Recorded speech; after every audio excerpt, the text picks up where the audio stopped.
Hi friends, मी सोनिया तुमचं सोनीज किचनमध्ये परत एकदा स्वागत करीत आहे। आज आपण बघणार आहोत मसूर पुलावची रेसिपी।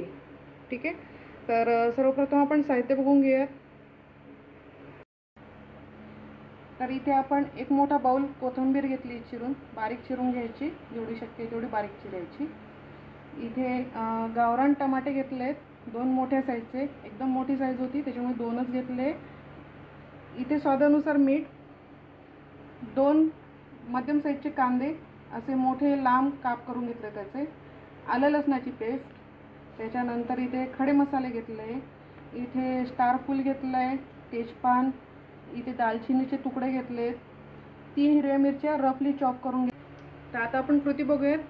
तर इथे तेल जे आहे ते गरम झालंय थोडंसं, तर आपण बघूयात पूर्ण तापलंय की नाही।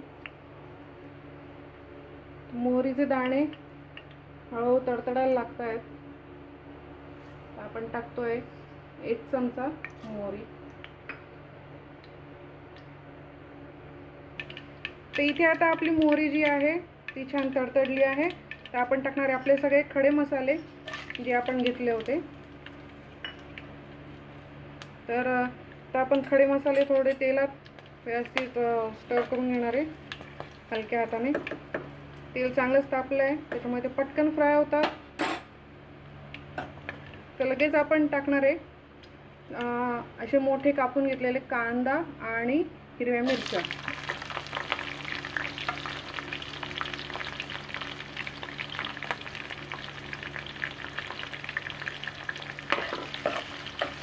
हा जो पुलाव असतो याच्यामध्ये पूर्ण सगळं व्यवस्थित प्रॉपर लाल किंवा असं एकदम जास्त ओव्हर फ्राय नाही करायचं, आपल्याला जास्त फ्राय नाही करायची कोणतीच गोष्ट।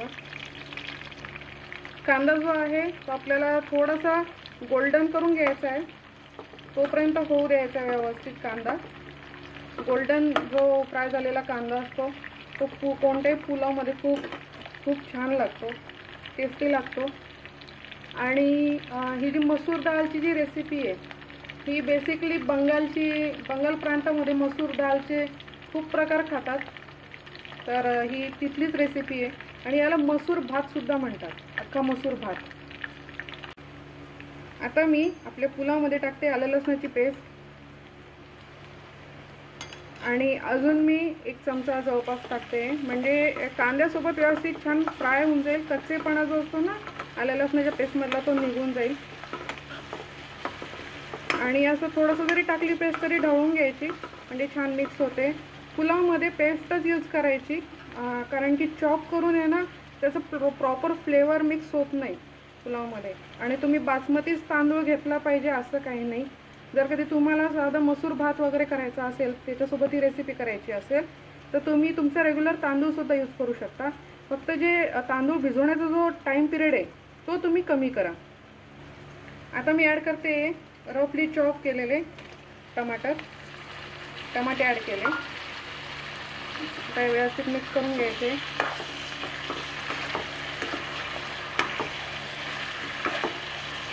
आपल्याला कांदा टमाटर हे जास्त शिजवून घ्यायचं नाही आहे, कारण की ते तांदळासोबत पाण्यामध्ये व्यवस्थित शिजतीलच, मऊ पडतीलच।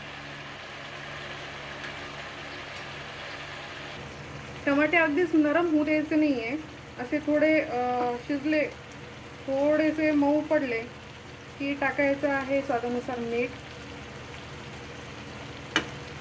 त्याच्यानंतर टाकते मी गरम मसाला, म्हणजेच खडा मसाला आपला, हळद अर्धा चमचा, लाल तिखट तुमच्या आवडीनुसार, कारण की आपण हिरवी मिरची पण घातली तर मग मी थोडा लाईटच करते। मी टाकला आहे अर्धा चमचा लाल तिखट। आणि जर कधी तुम्हाला व्हाईट करायचा असेल मसूर पुलाव, तर तुम्ही लाल तिखट, हळद आणि खडा मसाला, म्हणजे गरम मसाला जो आहे, काळा मसाला आपण यूज केलेला तो वापरू नका।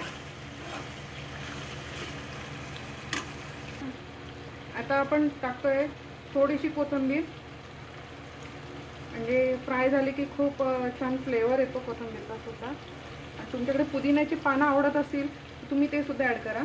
आणि आता मी टाकते मसूरमधलं सगळं पाणी ड्रेन करून घेतलं, आणि मसूर स्वच्छ पाण्याने थोडे परत एकदा धुवून घेतले. आता हे व्यवस्थित आपल्याला मिक्स करायचे आहे आणि 2 ते 5 मिनटं आपल्याला व्यवस्थित मसूर आपल्या छान इतर फ्लेवर्ससोबत शिजू द्यायचे. आता आपण टाकणार आहे तांदूळ. तांदूळाचा स्प्रेड करून टाकायचा आहे आणि आपण आता हलक्या हाताने सर्वप्रथम कालवून घेणार आहे.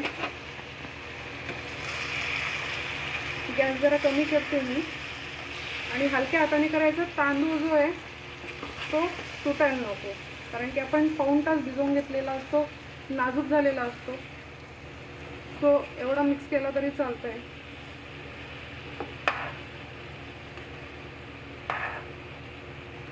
हलक्या हाताने. आणि आता आपण टाकणार आहे पाणी. तर जेवढा तांदूळ असतो त्याच्यात दुप्पट आपल्याला पाणी टाकावं लागतं. इथे मी 2 वाट्या तांदूळ घेतला होता, तर 4 वाट्या मी पाणी टाकते. आणि थोडंसं वरती तुम्ही टाकू शकता की आपला मसूर समजा 1-1.5 तास भिजवलेला आहे तर तो शिजायला सुद्धा पाणी लागेल. पण मसूर शिजायला एवढं पाणी लागत नाही, तर तो होऊन जातो. मी हलक्या हाताने कालवून घेते, नाहीतर मग असं जस्ट वरतून पाणी आणलं, असं प्रेस केलं हलक्या हाताने तरी चालतं. आता आपण छान मस्त की पहिल्यांदा एक छान कडकडीत उकळी फुटू देणार आहे आणि मग आपण झाकण ठेवणार आहे. सो पाणी व्यवस्थित आटलेलं आहे आणि पुलाव व्यवस्थित शिजलेला आहे. तांदूळसुद्धा व्यवस्थित शिजला आहे, मसूरसुद्धा शिजलेले आहे, पाणी पूर्ण आटून गेलं आहे. तर आता मी सर्व करते. ठीक आहे.